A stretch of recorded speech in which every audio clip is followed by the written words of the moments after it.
Chapter 1: Total Equality Management Evolution. Introduction: Understanding consumer wants is the first step in providing quality. TQM was established as a result of all of this. Quality controls based in as old business itself during the Industrial Revolution. The idea was first introduced according to DH. Most of TQM is common sense. Battlefield continuous improvement in all areas of work is a core focus of total quality management. Long-term planning is involved. Total, made up of the whole, quality, degree of excellence a product or a service provide. Management, it is some process of planning, organizing, directing, and controlling. An act of a manner, handling, controlling, directing, etc. Total quality management is an advancement above conventional business practice. It is a tried and true method of ensuring survival in the face of elite competition. The culture and behavior of our organization can only be changed by altering management behavior. 6 basic concepts of TQM by Bay-Rich. Number 1, a committed and involvement management provides long-term, top-to-bottom organizational support. Number 2, unwavering focus on customer both internally and externally. Number 3, effective involvement and utilization of the entire workforce. Number 4, continuous improvement of the business and production process. Number 5, treating supplier as a partner. Number 6, establish performance measure for the processes. Transformation to TQM. A business can only become a total quality machine (TQM) if it is aware that the quality of its product or service must improve. Awareness comes in when a business organization loses market share or realizes that quality and productivity go hand in hand. Meaning quality. When the word quality is used, we often picture a great good or service that meets or surpasses our expectation. Based on the anticipated usage and the selling price, these assumptions are made. According to DA, when a product exceeds our expectation, we always think of it as a high-quality product. Deming of philosophy. During World War II, E. Deming taught statistical quality control as a part of the wartime production effort. In 1950, he taught SPC concepts and importance of quality to the leading CEO of Japanese industry. 14 Deming points as a theory for management for improvement of quality, productivity, and competitive position. Number 1, create and publish the aims and purposes of the organization. Number 2, learn the new philosophy. Number 3, understand the purpose of inspection. Number 4, stop awarding business based on price alone. Number 5, improve constantly and forever the system.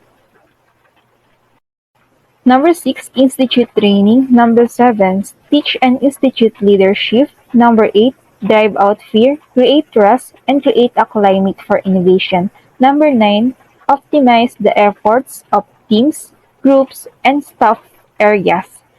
Number 10, eliminate exploitation for workforce. 11, eliminate numerical quotas for workforce and management by objectives. 12, remove barriers that rob people of pride, workmanship. 13, institute a vigorous program of education and self-improvement for everyone. 14, put everybody in the company to work accomplishing the transformation. Impediments of TQM. Once a business organization takes off on TQM, there will be a resistance to change. People become accustomed to doing things in a particular way and it becomes the preferred way.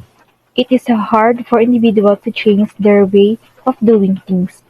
It is much more difficult for a business to make a cultural change. Chapter 2: Quality Cost.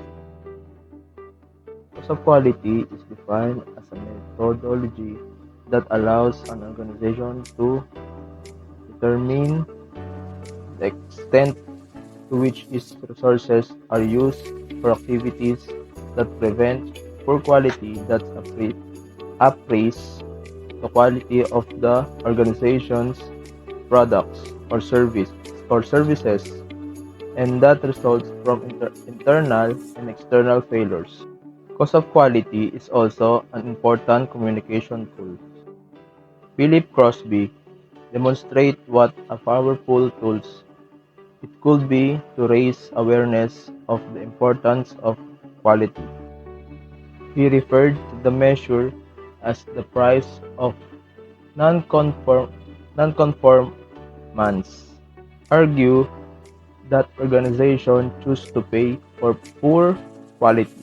Organization will have two quality related costs as high as 15% to 20% sales revenue, some going as high as 40% of total operations.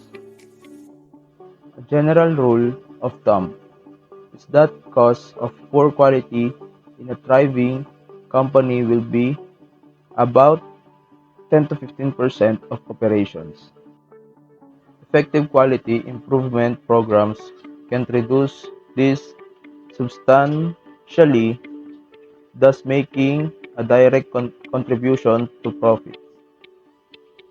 Once established, the quality cost system should become dynamic and positively impact the achievement of the organization's missions, goals, and objectives. Classification of failure costs. Internal failure costs are incurred to remedy defects discovered before the product or service is delivered to the customer. External failure costs are incurred to remedy defects discovered by customers. They could include repairs and servicing, warranty claims, complaints, and returns. Reduce the cost of quality prevention costs. Prevention costs are incurred to prevent or avoid the quality problems. These costs are associated with the quality management system design, implementation, and maintenance. They are planned and incurred before the actual assembly of the product on the shop floor. Let's proceed to the next chapter. My name is Daniel Manrique, the first reporter of Chapter 3 Leadership Effectiveness. So here is the acronym definition of leadership. Leadership is defined as leadership is loyalty to God, country, and people. It is enthusiasm and effort to help and secure others. It is advocacy, action, and accomplishments. It is a dedication, discipline, dignity, decency, devotion to duty, and decisiveness for the general welfare. It is excellence and exemplary work for others to follow and emulate. It is a reliability, responsibility, respect for the law and the right of others, and the reconciliation for the peace and unity. It is sincerity, service, self-sacrifice, social justice to make life better for mankind. It is humility, honesty, honor, helpfulness, and hard work for accomplishment and fulfillment. Integrity, interest, imitative, and idealism. P. Leadership is patience, perseverance beyond partisanship, religion, or creed. It works for peace, progress, and prosperity to mankind. Hey everyone, I'm CLARISSE PEDROZA and I'm the next reporter about leadership styles and characteristics or Filipino leadership styles. The culture of Filipinos is derived from deep-rooted indigenous core values and the four types of Filipino leadership. First is pakiramdam. Pakiramdam, this is because this style does not provide workers with guidance required to give them sense of initiative. Second, takutan. Takutan is a style of leadership that puts the responsibility on the manager who relies on oppression, conceit, and hostility. And the third, kulit. Kulit refers to a superior closely observes and controls the work of their subordinates by checking every detail of the assignment. And the last, pachamba is a type of management that has no goals, objectives, and direct instructions. To external and internal customers and their needs, leaders place themselves in customers' shoes and continually evaluate the customer's changing requirements. Number 2, they empower rather than control subordinates. Leaders have trust and confidence in the performance of their subordinates. Number 3, they emphasize improvement rather than maintenance. There is always room for improvement even if the improvements are small. Number 4, they emphasize prevention. Number 5, they encourage collaboration rather than competition. There must be collaboration among and within units. Number 6, they train and coach. Number 7, they learn from problems. When a problem exists, it is treated as opportunity rather than something to be minimized or covered up. Number 8, they continually try to improve communications. Number 9, they continually demonstrate their commitment to quality.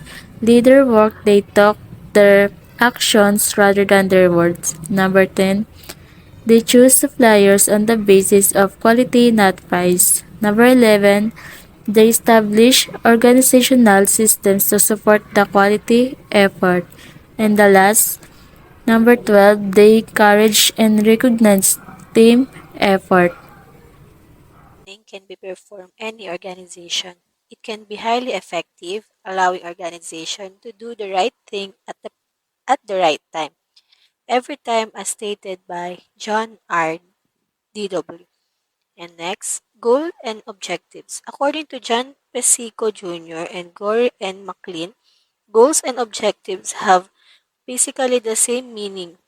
The similarities between two are differentiate by using goals for long-term and objectives for short-term planning.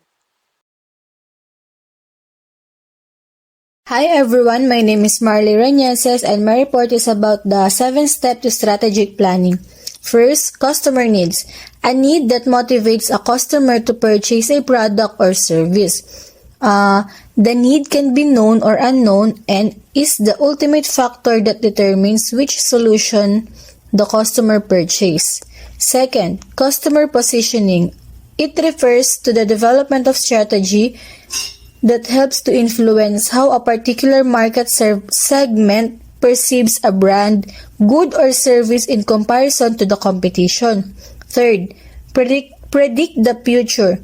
To say that an event or action will happen in the future, especially as a result of knowledge or experience. It's still not possible to accurately predict the occurrence of earthquakes. Next, gap analysis. Gap analysis is a method of assessing the performance of a business unit to determine whether business requirements or objectives are being met and, if not, what steps should be taken to meet them. Next, closing the gap. Closing the gap framework is an Australian government strategy that aims to reduce disadvantage among Aboriginal and Strait Islander people based on 7 targets. Next, alignment. Alignment is a statement of agreement or cooperation among persons or groups with a common cause of viewpoint. When your organization nails it, all employees from entry level to your leadership team share and cut on your vision. And last, implementation. Implementation is the process that turns strategies and plans into actions in order to accomplish strategic objectives and goals. Implementing your strategic plan is an important or even more important than your strategy. Thank you. Chapter 4, Total Quality Management Implementation. Statistical Process Control or SPC is a statistical method to use, measure, monitor, and control a process. This technical tool is not only controls the process but also can also improve it. There are 7 basic techniques that we will discuss. A Pareto diagram is a simple bar chart that ranks related measures in decreasing order or occurrence. The principle was developed by Vilfredo Pareto, an Italian economist and sociologist who conducted a study in Europe in the early 90s on wealth and poverty. He found out that wealth was concentrated in the hands of the few and poverty in the hands of the many. The principle is based on the unequal distribution of things in the universe. It is the law of the significant few versus the trivial many. The significant few things will generally make up 80% of the whole, while the trivial many will make up about 20%. On the other side, the inverse in the Pareto principle exists. That means 80% is the only generating 20% of the result.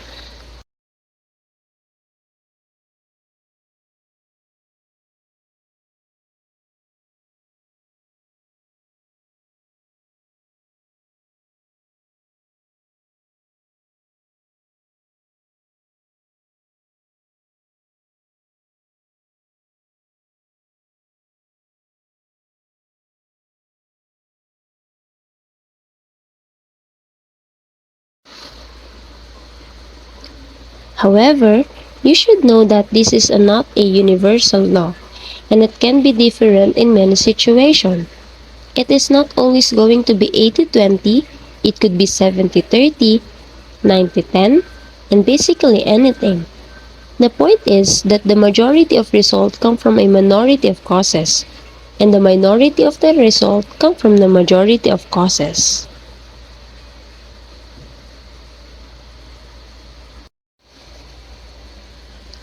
Time management.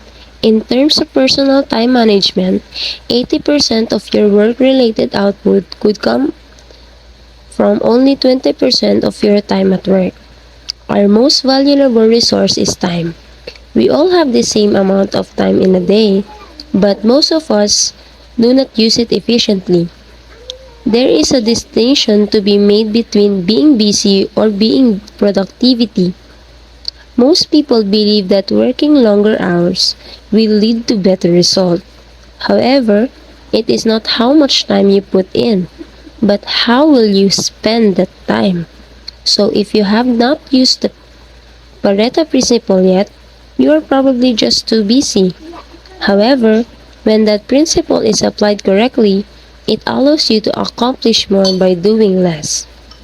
Place a diagrammatic image that shows a number of symbols used to represent the way in which the steps are performed during an operation or process.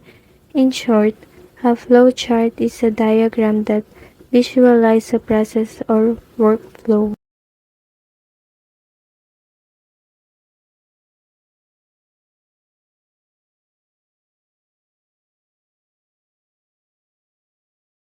Cause and effect diagram. The cause and effect diagram was developed by Dr. Kaoru Ishikawa in 1943. It is known as Ishikawa diagram or fishbone diagram because of the shape of the diagram looks like the skeleton of a fish. This diagram-based technique which combines brainstorming and guide us to think about all possible causes of a problem rather than simply the most obvious ones. The fishbone diagram is a clear and simple yet effective quality management tool for root cause analysis. Or check sheet. This is the main purpose of checklist or check sheet to ensure that the data is collected carefully and accurately by operating personnel. The check sheet is simply document or form with certain format that can aid the user to record data in a firm systematically. A defining characteristic of a check sheet is the data is recorded by making marks on it.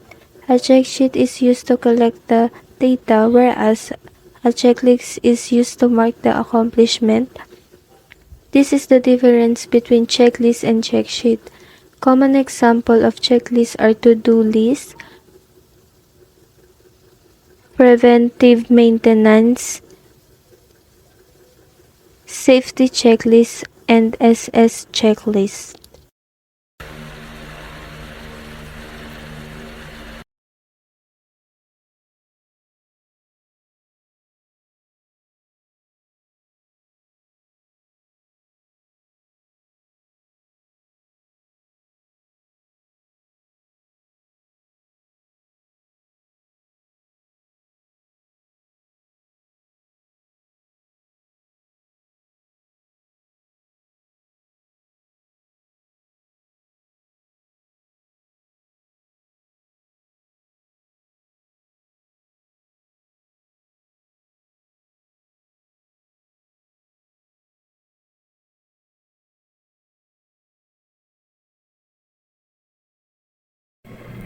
Scatter diagram. It is the simplest method of studying the relationship between two variables without calculating any numerical value. This is one of the examples of the method that is used to measure linear correlation.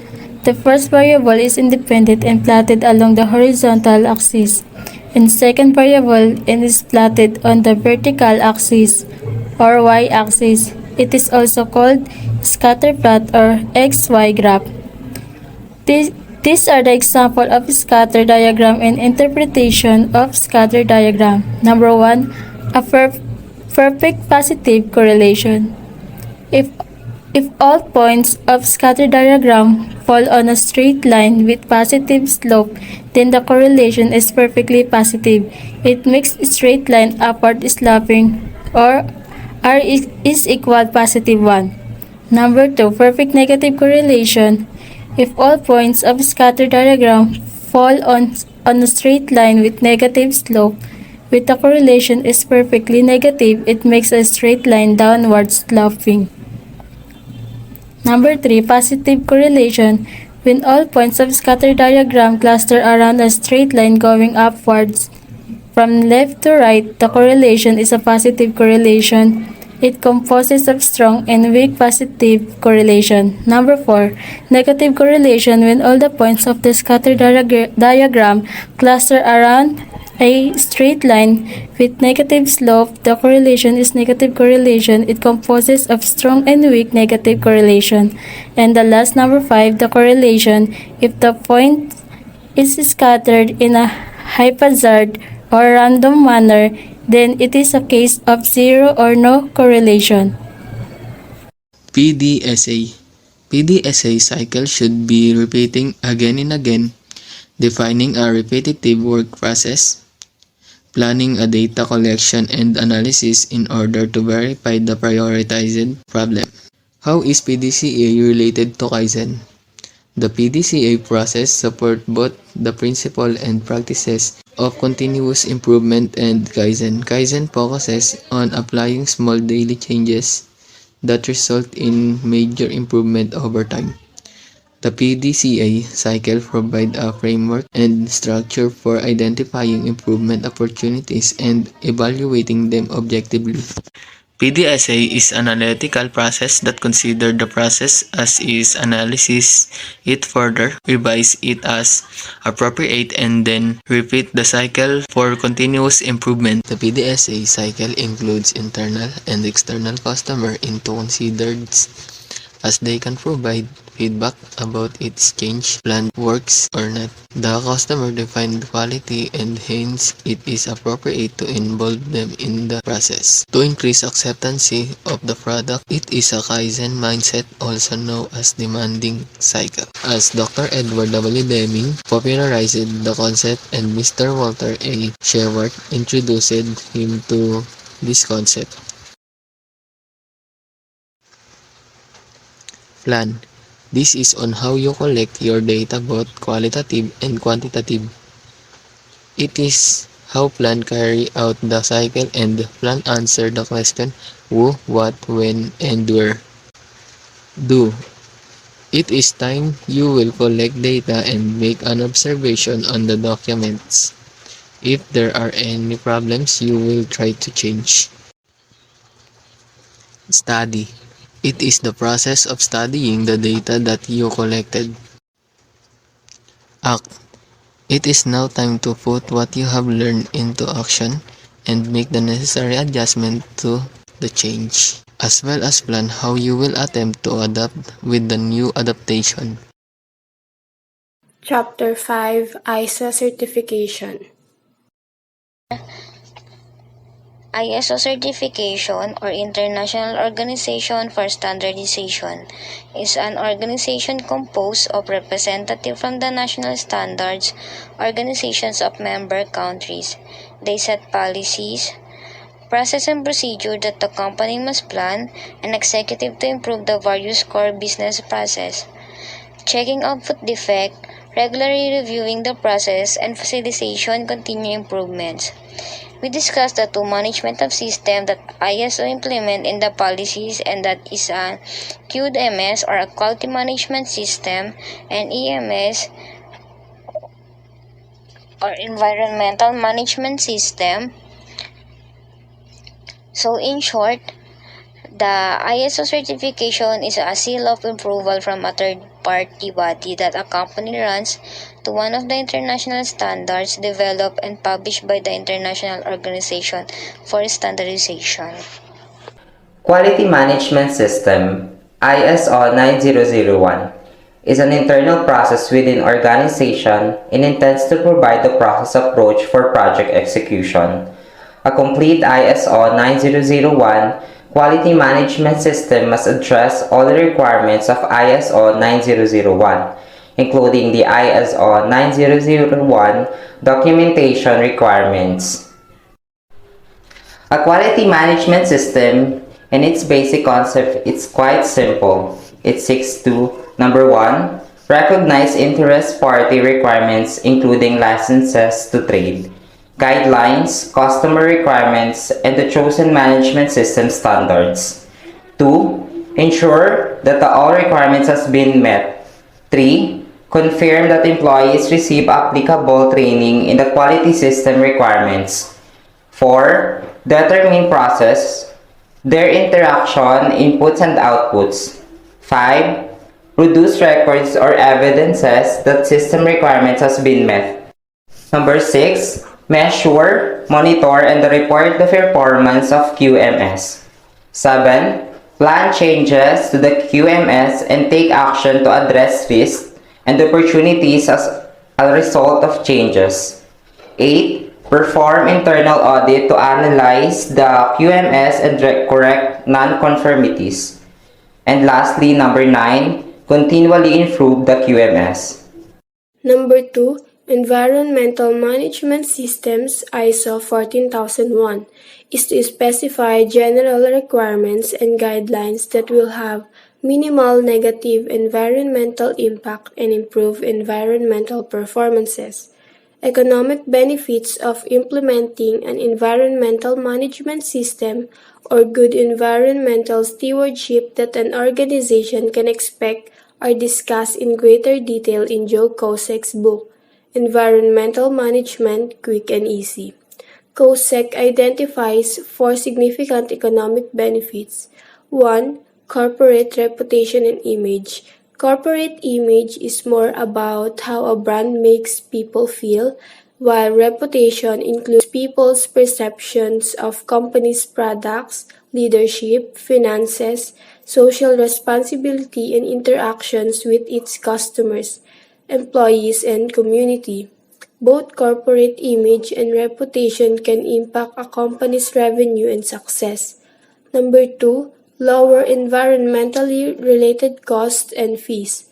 Good environmental practices can improve business performance and reduce your business cost, for example, the cost of unused raw materials and disposal, energy, water and packaging, taxes for landfill, fines for compliance failures such as pollution. 3. Increased access to new customers. Adding new customers to the existing customer base can increased sales, which often leads to increased profits. These marketing campaigns can help potential customers recognize the brand when they need the products offered and can lead to higher sales and brand loyalty. 4. Direct savings through environmental source reduction. Source reduction, also known as waste prevention or pollution prevention, is the elimination of waste before it is created. It involves the design, manufacture, purchase, or use of materials and products to reduce the amount of toxicity of what is thrown away. Source reduction means stop wasting waste before it happens. Chapter 6: Customer Satisfaction. Customer satisfaction determines how happy customers are with a company's products, services, and capabilities. Customer satisfaction information, including surveys and ratings, can help a company determine how to best improve or changes its product and services. An organization's main focus must be to satisfy its customers.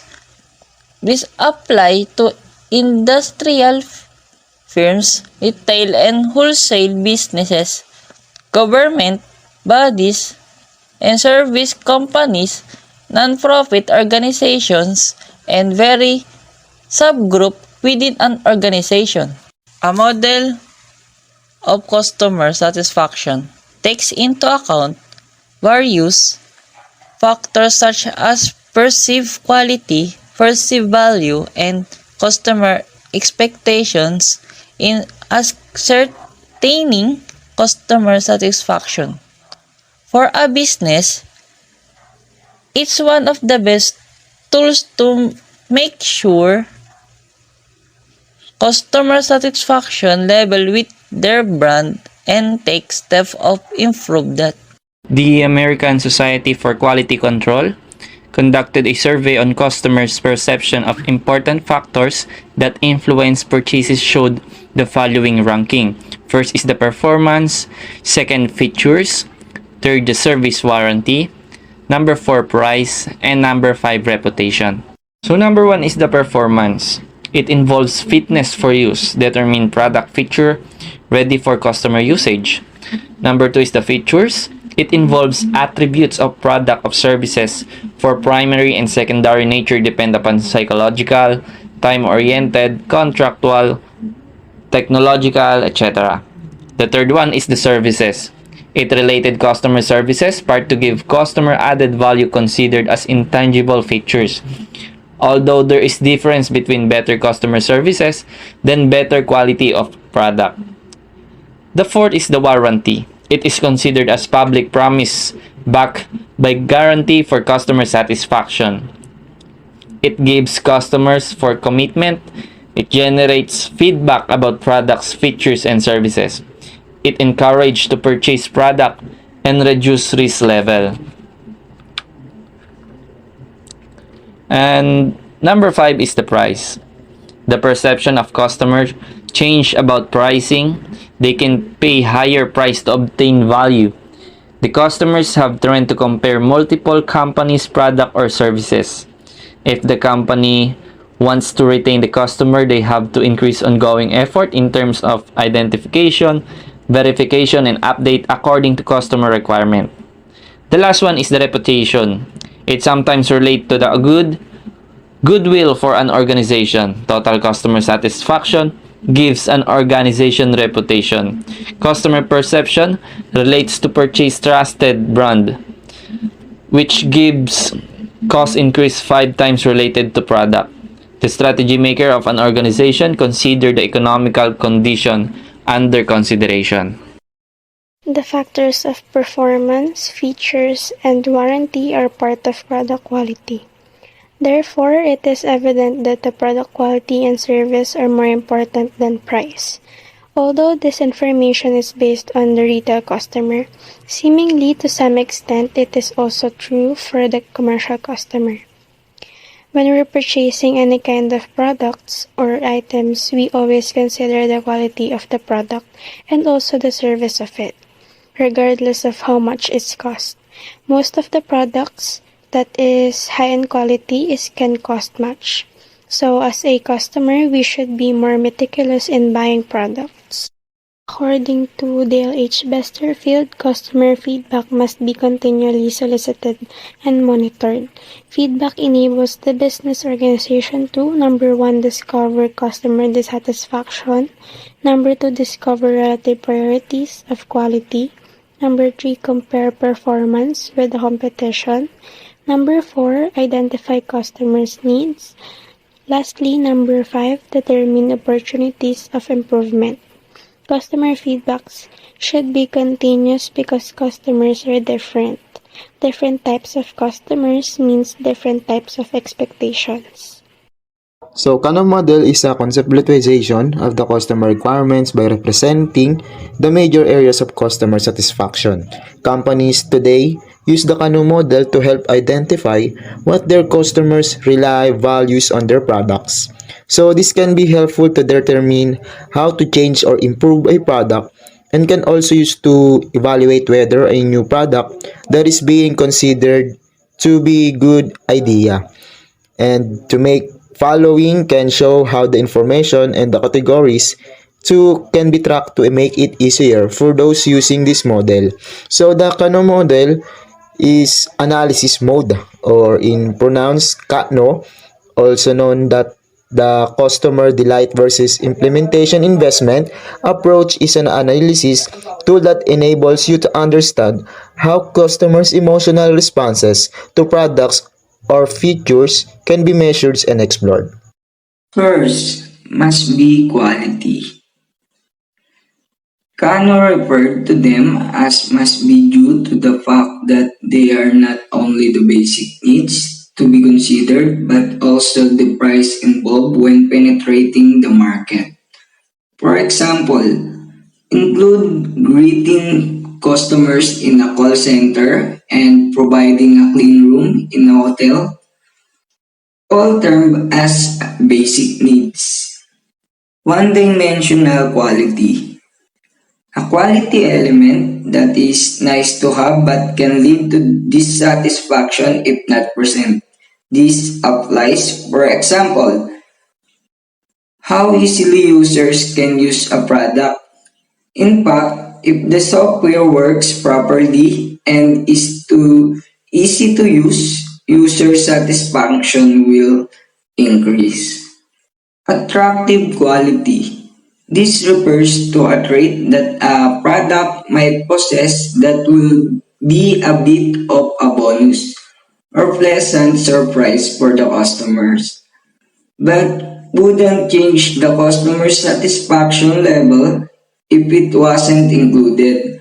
A simple example of this might be a thermostat included in a wool turkey package.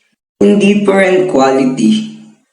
An indifferent quality is something that customers won't care about one way or the other. In most cases, they are not even aware of these types of features. In a cereal box, for example, an indifferent quality would be the thickness of the cardboard that is used. Reverse quality. These are the high level of achievement that results to dissatisfaction and the different nature of customer. For example, is whereby some customers like high technology products while others like basic products and tend to be dissatisfied with complex products. Using the Kano model allows a company to take information from consumers and apply it directly to planning and creation of products. Enables you to understand how customer emotional responses to products or features can be measured and explored. Chapter 7, Employee Involvement. What is employee involvement? Effective communication occurs when desired effective is the result of intention or unintentional sharing information which is interpreted by multiple entities and act upon in the desired manner. Employee involvement is very for the achievement and maintenance of high quality standards. All the employees shall be involved in working to achieve common goals. Every organization, down to a specific position, offers opportunities for motivation. Motivating factors include such things as improving morale, improving job skills, utilizing proper and timely communication skills, effective communication, team building.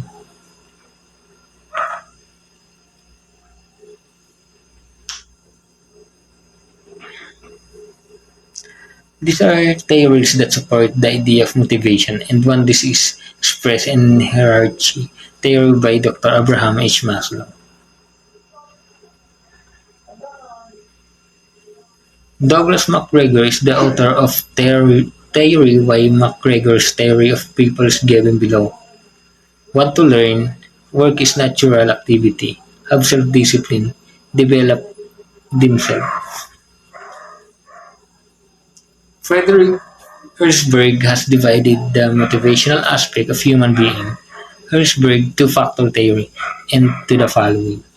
Number one, hygiene theory dissatisfied. Hygiene theory includes the company, its policies, and its administration, the kind of supervision which people receive while on the job. Working condition, interpersonal relations, salary, states, security. Number two, motivation satisfied employee. Motivational factors include achievement, recognition for achievement, interest in the task, responsibility for enlarged task, growth and advancement to higher level task. Having a safe work environment, exercising good management skill, knowledge that job security is impact, developing a good communication system.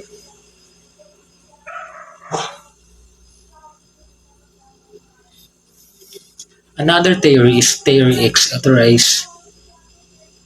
authored by Sigmund Freud. This characterizes employees as given below: avoid work, no ambition, no initiative, do not take responsibility, need security. Team building is fundamental part of the empowerment process. Supervisors play a key role in effective team building, and without their support it will fail. Team trainings.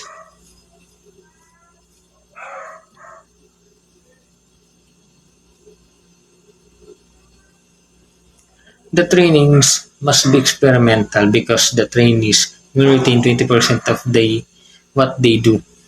Training should be practical when possible. Role playing and case studies shall be used. Performance appraisal.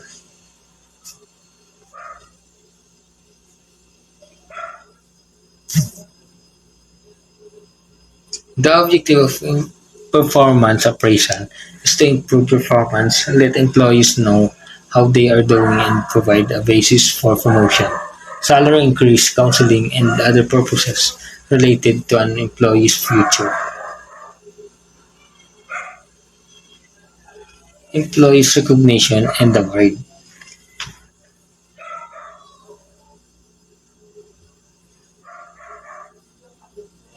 Recognition and reward have an important role in motivation and employee satisfaction.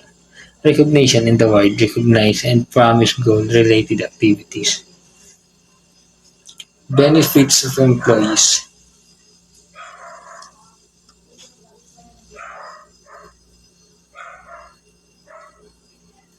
Involving employees, empowering them, and bringing them into the decision-making process. Provide the opportunity for continuous process improvement. Chapter 8: Continuous Process Improvement. Sense of continuous process improvement, their primary goal to attain perfection by continuously improving the business. There are 5 basic ways improvement according to each best. The gerontology, planning, control, improvement. Kaizen, a Japanese word, is the philosophy that defines management role in continuously encouraging and implement small improvements involving everyone. There are 3 basic principles of Kaizen. 1. Workplace effectiveness. 2. Elimination of waste, strain, and displacement. 3. Standardization.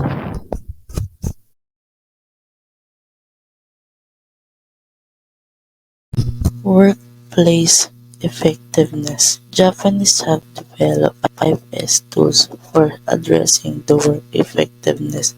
The 5S practice are: 1. Sort. 2. Strengthen. 3. Scrub. 4. Systemize. 5. Standard. Eliminating waste, strain, and discrepancy.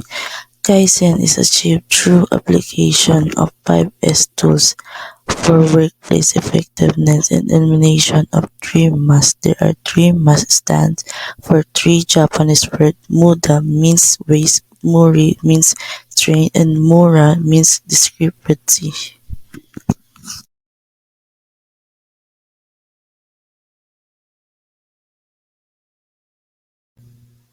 Standardization. Kaizen stresses standardization of processes, materials, machineries, etc. with the following objective. 1. Represent of the best, easiest, and safe way to carry out of the job form for operating producers and work instructors. 2.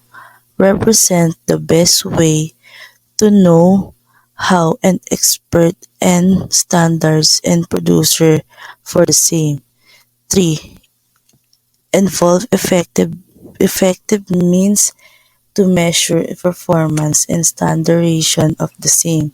4. Standards all the producer that use in the organization for maintenance and improvement processes. 5. Standardization of training program. 6. Standards that audit of diagnostic problem, standards that producer for preventing occurrence of errors and maintaining variability.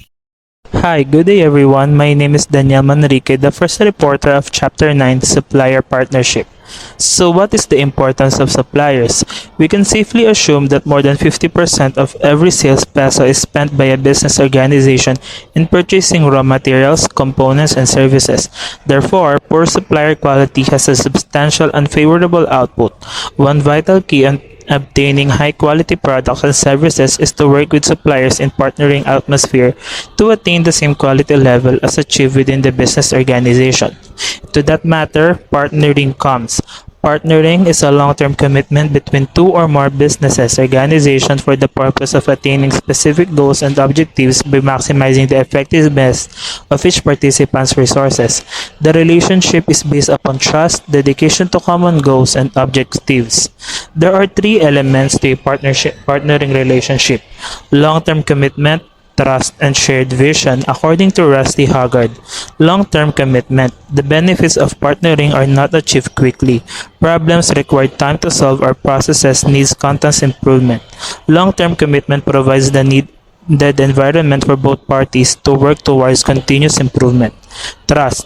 Trust enables the resources and knowledge of each partner to be combined to eliminate an adversarial relationship. Partners are then able to share information and accept reduced control. Mutual trust forms the basis for a strong working relationship. Shared vision. Every partnering business organization must understand the need to satisfy the end user. To achieve this vision, there should be an open and candid exchange of needs and expectations. Shared goals and objectives ensure a common direction and must be aligned with each party's mission. Sourcing. There are 3 types of sourcing: sole, multiple, and single, as stated by A. Aswad. Sole. The business organization is forced to use only one supplier. This situation is due to the following factors such as patents, technical specification, raw materials location. Only one organization produced the item or the item being produced by another plant or division of a business organization partnering is a natural consequence of this type so that the end user is satisfied. Multiple. Multiple sourcing is the use of two or more suppliers for an item. Usually, three suppliers are chosen and their portion of the business is a function of their performance in terms of price, quality, and delivery. Single. That is a planned decision by the business organization to select one supplier for an item when several sources are available. It results in large long-term contracts and partnering relationship. With a guaranteed future volume, the supplier can direct the sourcing to improve the processes. Supplier selection. There are questions that need to be clarified before the business organization shall decide whether or not to produce or outsource a particular item, such as how critical is the item to design of the product or services. Does the business organization have the technical knowledge to produce the item internally? If not, should we provide that knowledge? Are there suppliers who specialize in producing the items? If not, is the organization willing to develop such a specialized supply? The above-mentioned question must be answered in terms of cost, delivery, the acquisition of the technical technology. Principles of customer and supplier relations. Customer-supplier relationship is the business relation between the customers and the suppliers in terms of product quality, services, complaint handling, deliveries, etc. Customers and suppliers are the vital cogs in business. Both have the same goal to satisfy end consumers. Kaoru Ishikawa recommended 10 principles to ensure quality products and services and eliminate unsatisfactory condition between the customer and the supplier. Number 1. Both the customer and the supplier are fully responsible for the control of quality with mutual understanding and cooperation between their quality systems. Number 2. Both the customer and the supplier should be independent of each other and respect each other's independence. Number 3, the customer is responsible to provide the supplier with clear and sufficient requirements so that the supplier can know precisely that to produce. Number 4, both the customer and the supplier should enter into a non-adversarial contract with respect to quality, quantity, price, delivery method, and terms of payments. Number 5, the supplier is responsible for providing the quality that will satisfy the customer and submitting necessary data upon the customer's request. Number 6, both the customer and the supplier should decide the method to evaluate the quality of the product or service to the satisfaction of both parties. Number 7, both the customer and the supplier should establish in the contract the method by which they can reach an amicable settlement of any disputes that may arise. Number 8, both the customer and the supplier should continuously exchange information that will improve the product or service quality. Number 9, both the customer and the supplier should perform business activities such as procurement, production, and inventory planning, clerical work, and systems so that an amicable and satisfactory relationship is maintained. And last, number 10, both the customer and supplier when dealing with business transaction should always have the best interest of the end user in mind. Supplier certification acts as a part of a larger strategy of the supplier quality management. It essentially is a process by which the organization can manage its relationship with its suppliers to coordinate as a single entity for creating value for all stakeholders. The supplier certification specifies a minimum requirement expected from the supplier to be eligible for working This process has been described by the Customer or Supplier Technical Committee of American Society for Quality Control or ASQC, which developed the following 8 certification criteria. Number 1, the customer and supplier shall have agreed upon specifications that are mutually developed, justifiable, and not ambiguous. Number 2, the supplier shall have no product-related lot rejections for a significant period of time, say 1 year, or significant number of lots, say 20. Number 3, the supplier shall have no non-product related rejections for a stated period of time, say 3 months, or number of lots, say 5. Non-product related non-conformities such as the wrong count or a billing error are not as serious as product related ones and are usually correctable in a short period of time. Number 4, the supplier shall have a fully documented quality system. ISO 9000 is an excellent model to build a system even if registration is not the goal. Number 5, the supplier shall have successfully passed an on-site system evaluation. This evaluation could be done by the third party as an ISO 9000 registrar or by a second party, the customer. Number 6, the supplier must make inspections and tests. Laboratory results are used for batch processes and statistical process control or SPC for further appropriate quality. And number 3, it also reduces the number of suppliers to a manageable level.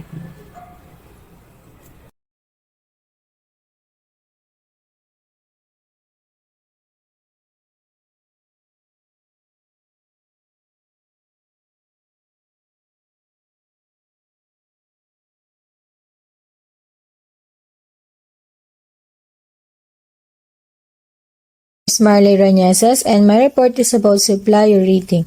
The objectives of a supplier rating system, as stated by R.J. Dickock, are: first, to obtain an overall rating of supplier performance. The main objective of the supplier rating performance is to reduce purchase risk and maximize the overall value of the purchaser. In order to establish performance indicator, classify multiple suppliers and vendors, have an evaluation method, determines who's calling the shots, and most important, maintain good relationship.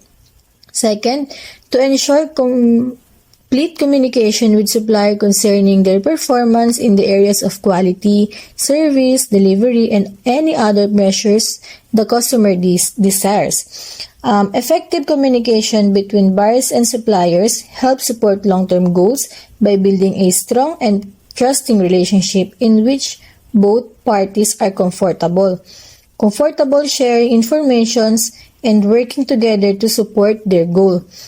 Tips for establishing great supplier relationship: consistent communication.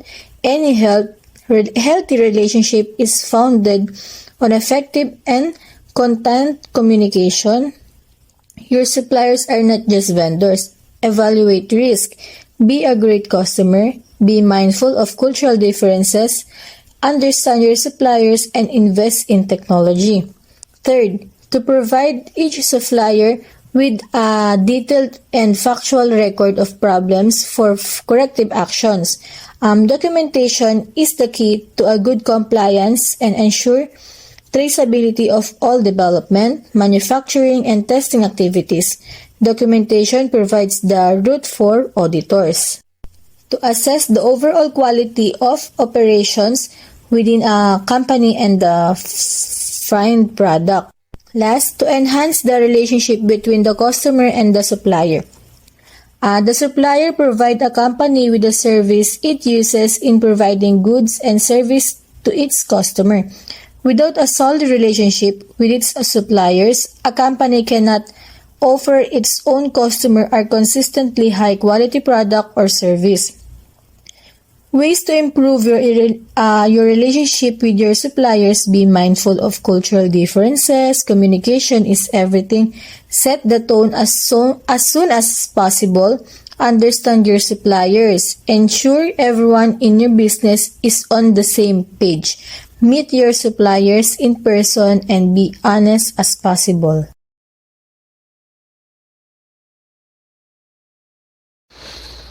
Chapter 10: Performance Measures.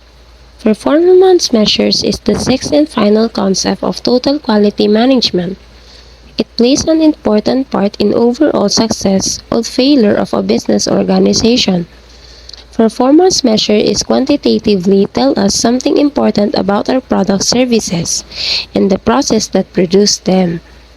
They are a tool to help us understand, manage, and improve what our organizations do. Number 1, how well we are doing. Number 2, if we are meeting our goals.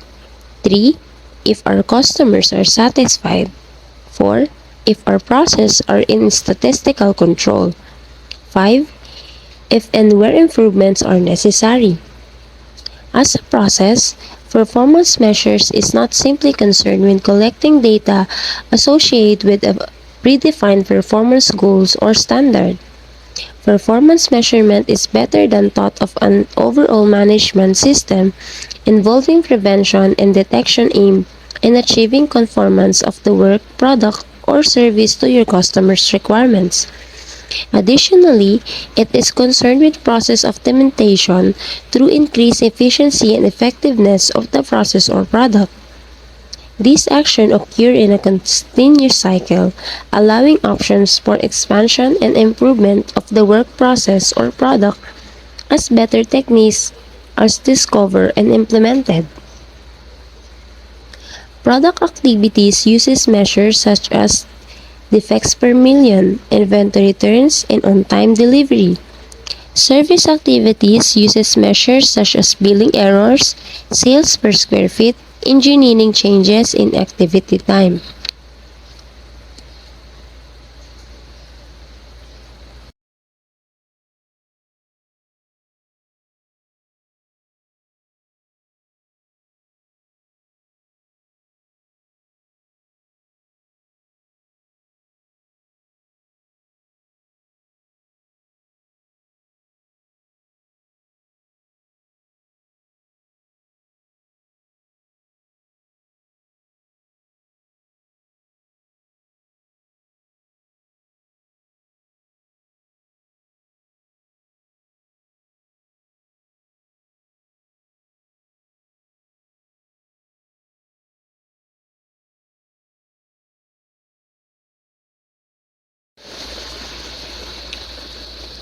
Essential element of performance measure. Number 1, objective. Objectives performance measures are used to be achieve one or more of the following 6 objectives. Establish baseline measures and reveal trends. B. Determine which process need to be improved. Next is indicate process gain and losses. 4. Compare goals with actual performance. 5. Provide information for individual and team evaluation. And last, manage by fact rather than gut feeling.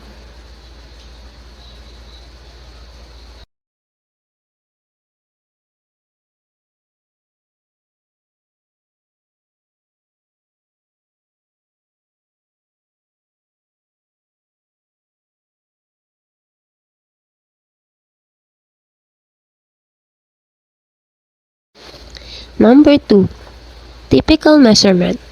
What should be measured is frequently asked by managers and team. A. Human resource. B. Customers. C. Production. D. Research development. E. Suppliers. F. Marketing sales. And G. Administration.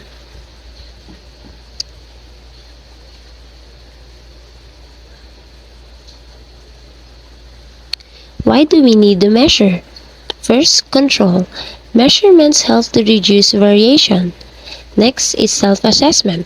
Measurements can be used to assess how well a process is doing, including improvements that have been made. Next is continuous improvement. Measurements can be used to identify defect sources, process strength, and defect prevention, and to determine process efficiency and effectiveness, as well as opportunities for improvement. And the last, management assessment. Without measurements, there is no way to be certain we are meeting value added objectives or that we are being effective and efficient. Criteria. All business organizations have some measurement in place that can be adapted for TQM. However, many measurements will need to be added. In order to evaluate the existing measured or add new ones, there are 7 criteria to be followed. Simple. Few in numbers. Developed by users. Relevance to customer.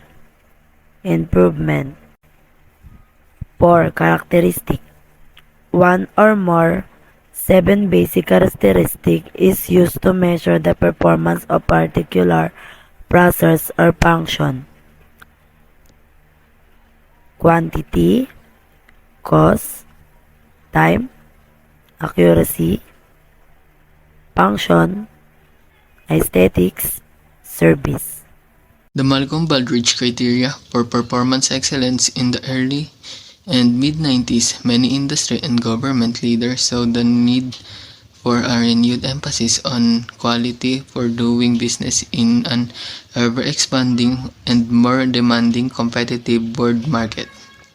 The Malcolm-Baldrige National Quality Award has envisioned it as a standard of excellence that would help U.S. organizations achieve world-class quality. The Malcolm-Baldrige criteria for performance excellence have played a major role in achieving the goal established for the Baldrige Award. They now are accepted widely, not only in the United States but also around the world, as the standard for performance excellence. The criteria are built upon a set of interrelated core value and concept found in high-performance organizations. These core value and concept are embodied in 7 linked categories. Together, they provide the foundation for an organization to integrate key business requirements within a result-oriented framework to create a basis for action and feedback. The criteria for performance excellence fact sheet. What are the Baldrige criteria? The Baldrige criteria for performance excellence are a framework that any organization can use to improve overall performance. While the criteria characteristic, goals, and purpose remain constant, the criteria have evolved significantly over time to help organizations address current economic and marketplace challenges and opportunities.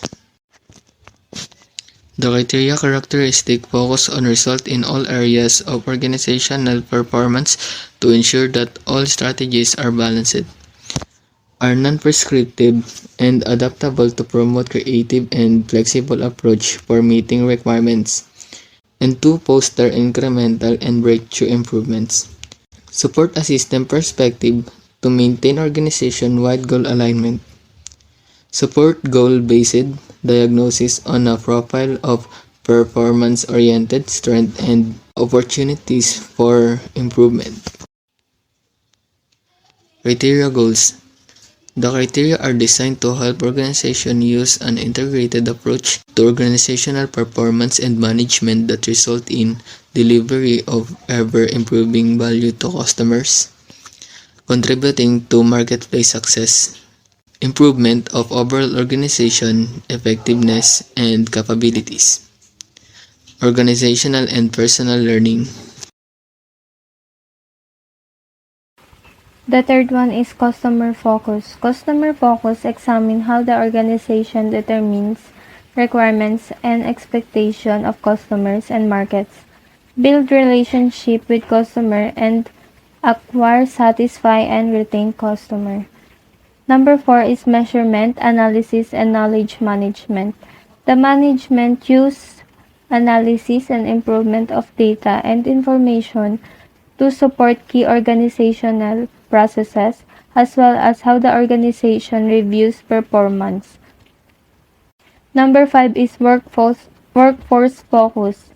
It examines how the organization engage, manage, and develop all those actively involved in accomplishing the work of organization to develop full potential and how the workforce is aligned with organization objectives.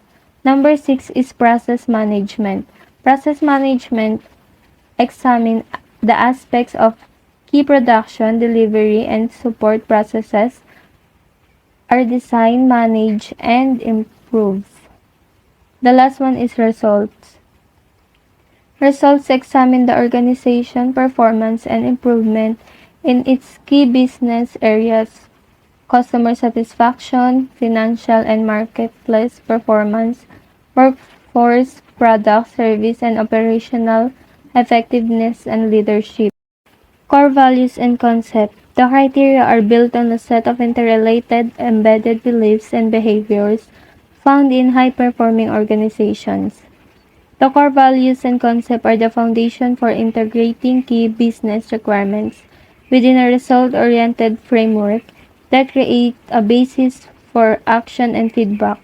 Baldrige core values and concept are as follows. Number 1 is visionary leadership. Visionary, it helps to mobilize team or followers to work toward their vision. Second one is customer-driven excellence. When we say customer-driven excellence, it's about a strategic concept which is directed toward customer retention and loyalty. Our partner in organization will be more dedicated towards their work.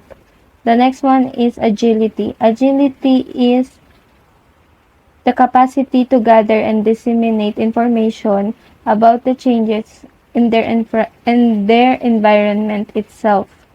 Focus on the future. You should focus on the future to attain customer satisfaction and also to achieve the continuous process improvement. Managing for innovation. Managing for innovation is to assure that the quality of information is done by ensuring, verifying, and maintaining software integrity. Management by fact. This is the common ground because it is widely agreed that whenever possible, managers should be based on their decision on scientific knowledge rather than their gut feelings. Societal responsibility. Having a sense of duty to society and everything that is part of it. Focus on result. Focus on result and creating value. This organization performance measure need to focus on key results. And the last one is system perspective. It determines the identification, understanding, and management of a system, interrelated processes for any goals that will improve the organization efficiency. Chapter 11, Benchmarking. According to Els Prior, benchmarking is a measuring performance against that of best-in-class organization, determining how the best-in-class achieve those performance levels and using information as the basis for goals, strategies, and implementation. So, this is an important tool for companies to help them improve and stay competitive in the marketplace. And also is a process where you measure your company's success against competitors to discover how to improve your performance and also gain independent perspective about how well you perform compared to other companies. Listen to benchmarking. Benchmarking is a tool to attain business and competitive objective. It is a powerful and effective when used for the right reason and aligned with organization strategy. It is not a remedy that can replace all other quality, effort, or management process. Business organization must still determine which market to serve and decide the strength that will enable them to gain competitive advantage. Benchmarking is one tool to help business organization develop those strengths and lessen weaknesses. So, one of the most important reasons for benchmarking is to show an owner their true business performance. Because it is often difficult for business owner to take an objective view of their business. And they may be close emotionally invested in the business. So make it difficult to stand back and unbiased because benchmarking offer a reflection of where the business is against competitor, enabling the business owner to see their position in the market, and this enable them to make realistic assessment about their performance and implement plans for the future. Process of benchmarking. Benchmarking is a process that improves a business overall effectiveness and efficiency by enabling it to identify potential internal improvements areas as a way of identifying the best performance being achieved, whether in a specific business, by a competitors, or by an entirely different industries. Process benchmarking reveals the areas with the greatest potential for both short-term and long-term process improvement by comparing an organization's operational performance to that of its peers and the leader in the industry. Number 1, decide what to benchmark. Number 2, understand current performance. 3, plan. 4, study first. 5, learn from the data. And lastly, number 6, use the findings. Selecting what to benchmark. Most business organizations have strategy in determining how the organization wants to position itself and compete in the marketplace. This strategy is commonly expressed in terms of vision and mission statement. Selecting what to benchmark.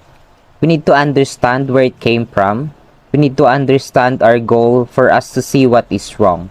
Like for example, my goal is to provide food quality.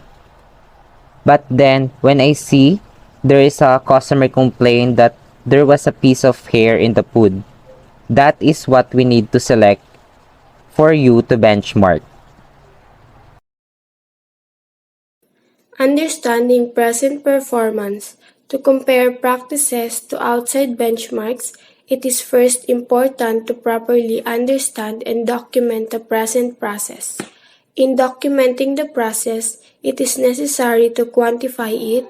These are the metrics that will be compared during the benchmarking process. Examples: unit cost, hourly rates, asset measures, and quality measures. Benchmarking is a process where you measure your company's success against other similar companies to discover if there is a gap in performance that can be closed by improving your performance. In understanding present performance, it is important that we understand it and there are processes that need to be documented. It can be used with flow diagrams or cause and effect diagrams that provide input and output to a business. Quantify means to determine, measure, or analyze the unit cost, hourly rates, asset measures, and quality measures. Benchmarking planning. When internal processes are understood and documented, it is possible to make decisions about how to conduct a study. The teams should decide what type of benchmarking to perform, what type of data are to be collected, and method of collection. In other words, the entire purpose of benchmarking planning is a learning process. Purpose of benchmarking is to learn. Planning includes highlighting what you want to improve, who you will benchmark yourself against, and how you visualize success. As the result of planning will focus on the information you need to collect and what success will look like. To improve its performance, to understand and to identify opportunities for improvement, and to gain strategic advantage by focusing on capabilities. Learning from the data. Learning from the data generated in a benchmarking study involves answering a series of questions. Number 1. Is there a gap between the organization's performance and the performance of the best-in-class organization? For example, between fast food and restaurant. In the fast foods, the preparation is not much unlike in a restaurant. Aside from being costly, you have to wait for about 30 minutes for the foods to be served. Number 2. What is the gap? How much is it? Time limit for the serving process. How much? Example, 10 minutes or 5 minutes serve the food. Number 3. What is there a gap? What does the best-in-class do differently that is better? Fast foods have a drive-thru where you can take out foods.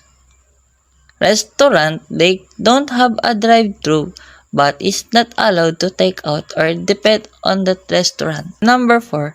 If best-in-class practices were adopted, what would be the resulting improvement? Fast foods need to improve the speed of food preparation and delivery services. Restaurant needs to improve fast food process and reservation process in guest reception. Using the findings, when the benchmarking study shows a negative gap in performance, the objective is to change the process to close the gap. If a change is not the result, the process has been a waste of time.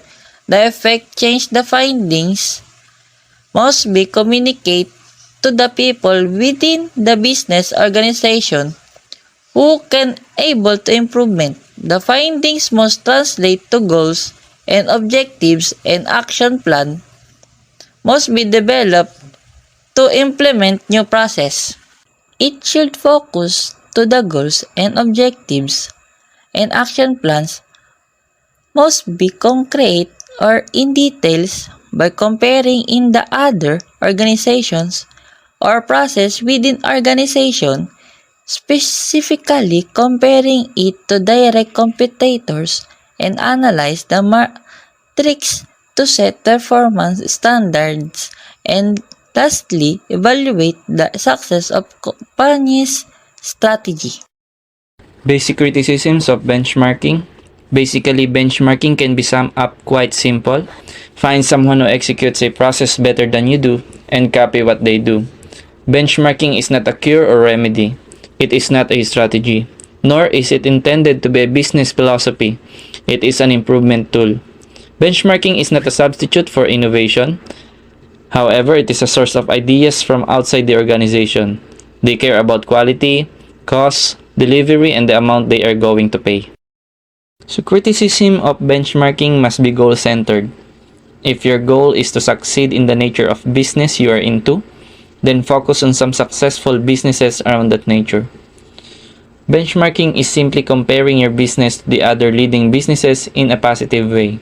So what we usually do in benchmarking is to check the best practices that these successful businesses do and copy or improve them so our business can be successful too.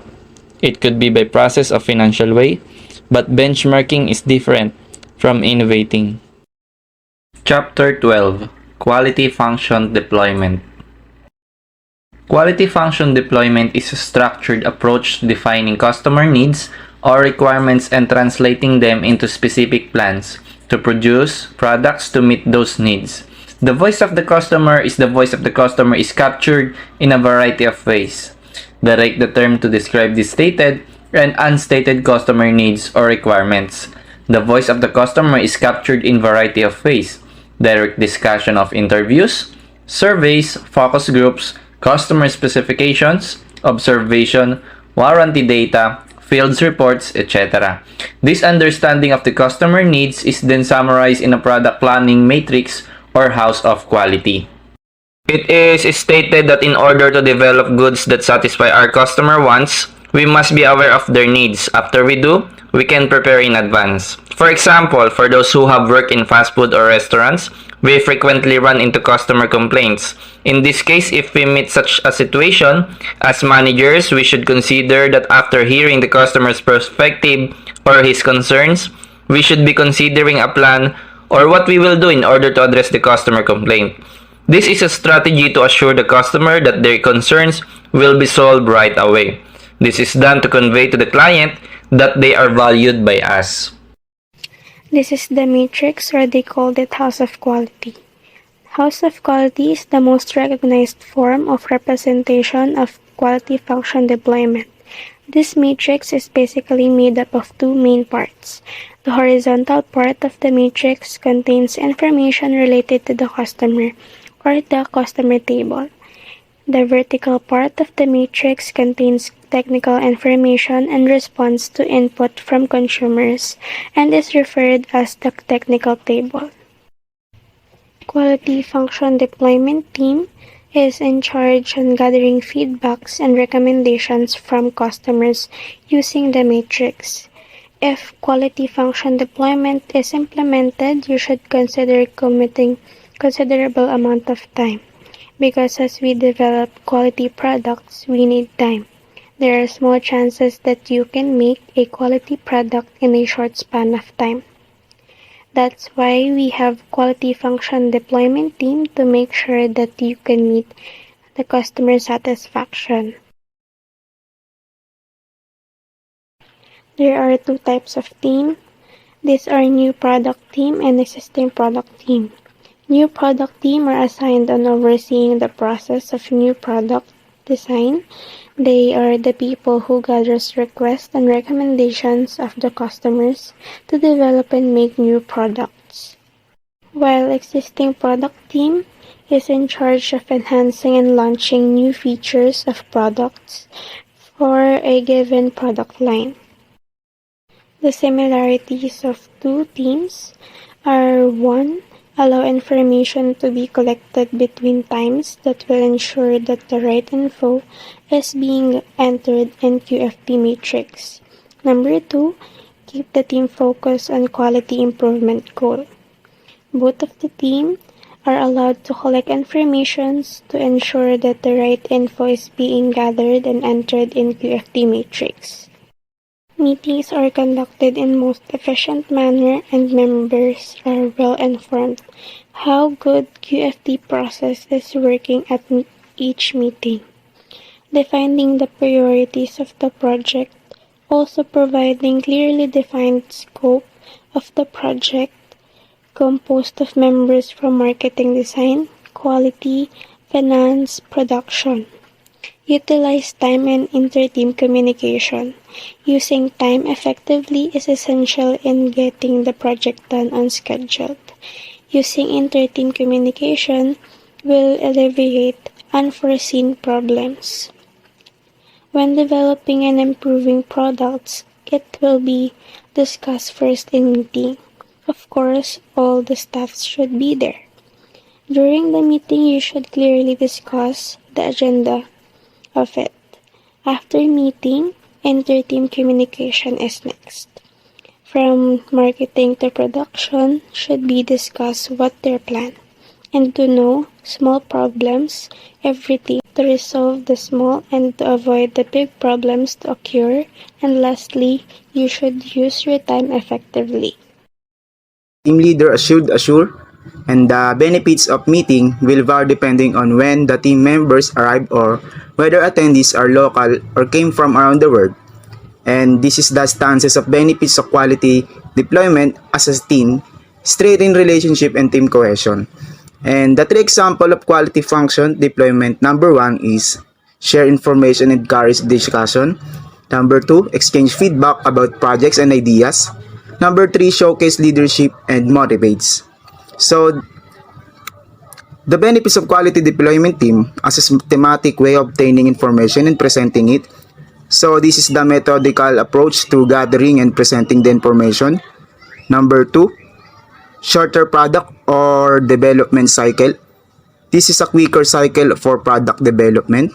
Number 3, considerably reduced startup costs, or this is the significant lower startup costs. Number 4, fewer engineering changes, or this is less engineering modifications. Number 5, reduce chance of overnights during design process.